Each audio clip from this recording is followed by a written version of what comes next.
Assalamualaikum warahmatullahi wabarakatuh. Kami dari kelas UD20C, mata kuliah kreativitas dan keberbakatan anak usia dini. Ini adalah video part 2, halaman 71 sampai 81. Nah, di sini ada memperkenalkan peralatan besar. Nah, memperkenalkan peralatan besar bagi anak usia dini tentunya akan menambah tantangan bagi perkembangan motorik anak usia dini.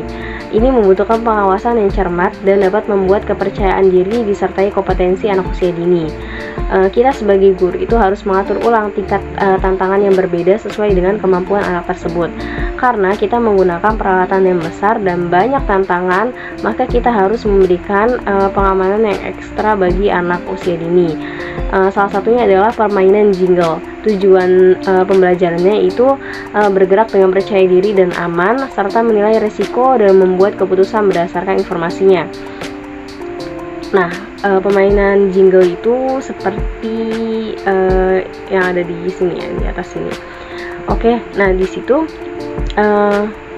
permainan ini sebenarnya memiliki aturan nggak sih gitu kan? Nah, aturan ada atau tidaknya aturan itu tergantung pada berapa anak yang naik di alat tersebut dan berapa orang yang mengawasinya, berapa guru yang mengawasinya, karena pengawasan itu penting bagi keamanan anak. Nah, selanjutnya di sini, di atas sini ada tulisan bahwasannya permainan tersebut membantu apa? Membantu keseimbangan dan kesadaran tubuh anak, serta cek gurunya, yang mana di situ ada rasa aman, goyangannya, melengkungnya tangan anak gitu. Jadi guru harus mengawasi tubuh anak saat sedang bermain permainan besar tersebut, yaitu jingle. Selanjutnya ada kegiatan untuk mengembangkan kecerdasan musik anak. Nah, kecerdasan musik itu biasanya ditemukan pada mereka yang mampu mengubah suara menjadi bagian berirama dalam musik, puisi, atau tulisan. Yaitu misalnya mereka memainkan alat musik, semua jenis kegiatan mendengarkan, dan mengulangi tepukan atau ketukan yang berirama. Tujuan pembelajarannya itu bergerak dengan percaya diri dan aman, serta menghormati orang lain melalui aktivitas menyenangkan yang menekankan ritme dan musikal. Nah, di sini ada contoh puisi atau abjad-abjad ritme musik untuk anak usia dini. Yang pertama itu ada kegiatan untuk mengembangkan kecerdasan interpersonal, intrapersonal, atau emosional anak. Kecerdasan interpersonal, intrapersonal, atau emosional biasanya ditunjukkan dalam situasi di mana anak-anak menunjukkan bahwa mereka memahami perasaan orang lain. Anak-anak yang mampu secara sosial dapat membaca isyarat nonverbal, tetapi banyak anak-anak berbakat mengalami kesulitan. Kemudian ada tujuan AIFS, yaitu yang pertama ada peka terhadap kebutuhan dan perasaan orang lain. Kemudian ada tujuan SCE, yaitu menghormati budaya yang berbeda dengan menghargai nilai-nilai budaya mereka. Kemudian yang kedua yaitu ada mendengarkan kaset dari berbagai bahasa. Pilih kaset dan buku bergambar yang berisi kata-kata dan gambar dalam bahasa lain, mungkin yang merupakan bahasa ibu dari anak lain di tempat tersebut. Tahun-tahun awal adalah waktu yang kritis untuk belajar bahasa dan anak yang mampu mungkin akan tertarik. DVD anak-anak dalam bahasa itu dapat menawarkan stimulasi lebih lanjut. Anak-anak berbakat dan berbakat dapat mencoba membuat bahasa rahasia baru mereka sendiri, atau mereka dapat mempelajari alfabet, atau bahkan mencoba untuk menyampaikan pesan satu sama lain dalam Morse atau semafor. Selanjutnya tujuan AIFS-nya yaitu dapat menghargai cara berkomunikasi yang berbeda, dan tujuan SCE-nya yaitu belajar tentang teknologi. Dan yang ketiga yaitu ada 6 topi berpikir. Edward de Bono memperkenalkan teknik ini dengan peta pemikiran, dengan berfokus pada pengambilan keputusan dengan menggunakan analogi-analogi 6 topi beraneka warna. Setiap orang punya cara berbeda dalam menyelesaikan masalah. Ada yang menggunakan pendekatan negatif, ada pula yang mengambil pendekatan positif. Sick thinking heads memadukan kedua pandangan tersebut dalam memecahkan persoalan dengan cara berpikir inovatif, kritis, dan kreatif. Selanjutnya, cara kerja 6 topi berpikir ini yang pertama, mereka diberi masalah dan kemudian jawaban atau solusi mereka harus sesuai dengan warna topi yang mereka kenakan. Ini menyelamatkan mereka untuk mencoba mempertimbangkan setiap aspek dari solusi yang mungkin sekaligus dan juga meminta mereka untuk berkonsentrasi pada satu jenis jawaban. Jika seorang anak memberikan respon yang salah, si topi biru dapat menjawab, "Ups, salah topi. Ini adalah cara yang menyenangkan." Dapat menjawab, "Ups, salah topi. Ini adalah cara yang menyenangkan untuk mengarahkan pemikiran yang tidak menyebabkan sakit hati." Strategi ini dapat digunakan dengan semua kelompok umur, baik untuk rekap cerita atau untuk memperkenalkan diskusi dan debat. Nah, dengan pendekatan ini, kita dapat membuat keputusan dan rencana berdasarkan gabungan dari berbagai keinginan, keterampilan dalam mengeksekusi, kepekaan sosial, kreativitas, dan perencanaan darurat yang baik.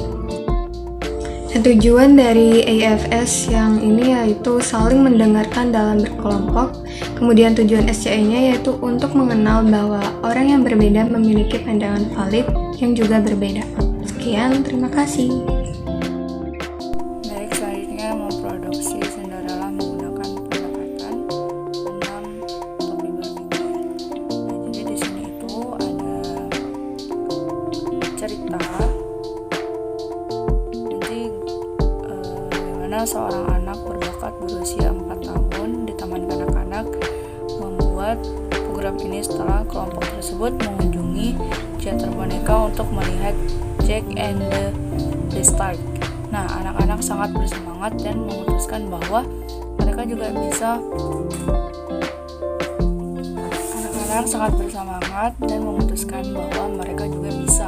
memerankan sebuah drama seperti itu. Mereka memutuskan untuk mengadopsi program Cinderella sebagai stimulus dan mulai mempertimbangkan semua elemen dan pertunjukan. Kemudian diskusi dicoba menggunakan pendekatan Six Thinking Hats karena ide awal menghasilkan keributan seperti itu. Jadi saya ingin menjadikan Cinderella menjadi tidak ada labu di toko sekarang. Nah, jadi tujuan dari AFS-nya berinteraksi dengan orang lain, menegosiasikan rencana dan bergerakan dalam percakapan. Kemudian tujuan SCE-nya menghubungkan dan menerapkan pembelajaran baru dalam situasi yang berbeda.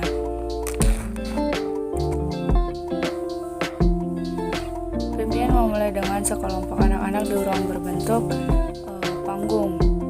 Diuraikan dengan kita dan dia menjelaskan bahwa dia akan menceritakan kepada mereka sebuah kisah yang ditulis oleh seorang anak kecil di Amerika hanya untuk mereka. Sebuah kisah yang ditulis oleh seorang anak kecil di Amerika hanya untuk mereka. Dan kemudian jika mereka mau, mereka dapat memerankannya. Keluar anak-anak tampak lega karena ceritanya seperti ini. Mereka segera menyadari bahwa mereka juga bisa mengarang cerita. Namun sebelum itu terjadi, anak-anak ditanya apakah mereka ingin memerankan cerita band tersebut. Setiap anak diundang untuk mendapatkan giliran dan sebagian besar secara sukarela menjadi seorang kupu-kupu, batu, bunga, dan rumah.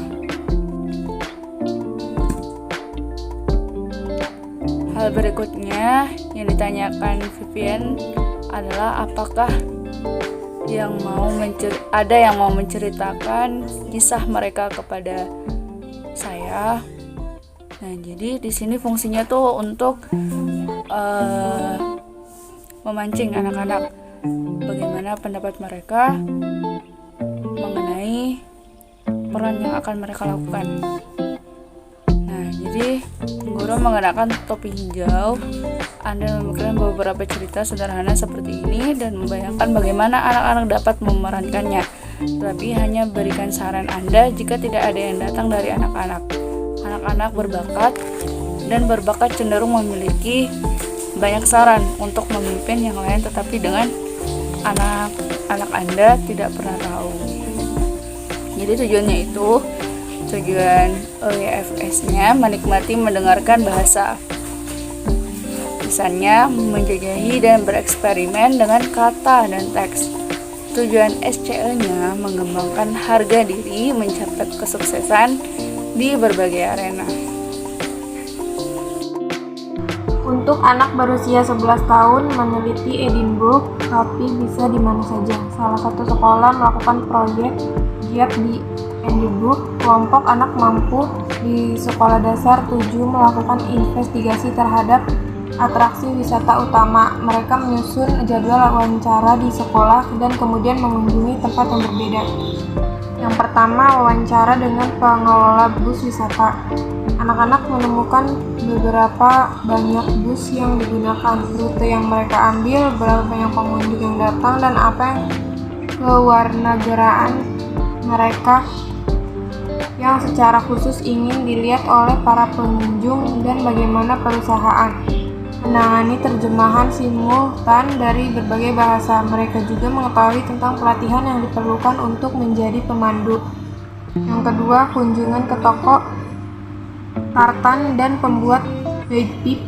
Anak-anak mengetahui bagaimana bagpipe dibuat dan tentang permintaan dari luar negeri dan dalam negeri.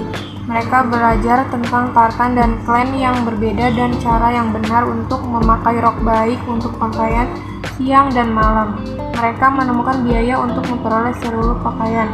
Mereka belajar bahwa yang lain negara memiliki pipa juga dan mencatat perbedaan dalam konstruksi, dan tentu saja mereka mencoba memainkan pipa. Yang ketiga, kunjungan ke museum anak. Anak-anak mengetahui bagaimana anak-anak Skotlandia hidup di masa lalu dan tentang mainan dan sekolah yang sangat berbeda dengan milik mereka. Mereka menemukan bagaimana artefak telah terakumulasi, melihat sepeda penny farthing dan rumah boneka dari orang kaya membuat pelajaran sejarah mereka begitu bermakna. Dan yang terakhir, Princess Street Garden dengan jam bunganya. Anak-anak bertemu dengan tukang kebun dan ahli hortikultura dan mengetahui tentang jadwal penanaman dan bagaimana waktunya sehingga pajangan warna-warni akan siap untuk acara utama. Mereka terpesona oleh penanaman jam bunga, daya tarik utama pengunjung.